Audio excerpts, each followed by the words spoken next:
MLA hostel ജീവനക്കാരിയെ പീഡിപ്പിച്ച കേസിൽ 3 വർഷത്തിനു ശേഷം പ്രതി പിടിയിലായി.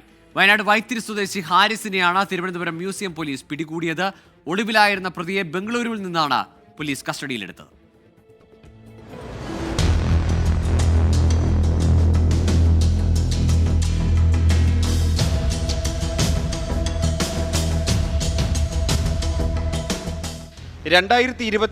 സെപ്റ്റംബറിലാണ് MLA ഹോസ്റ്റലിലെ മലബാർ കിച്ചൺ ക്യാൻറ്റീൻ ജീവനക്കാരിയെ പ്രതി പീഡിപ്പിക്കുന്നത്.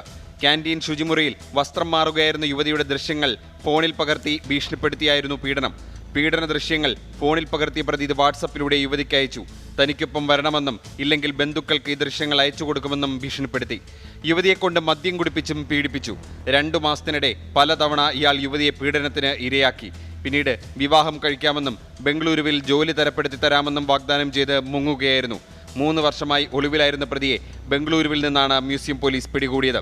24 തിരുവനന്തപുരം.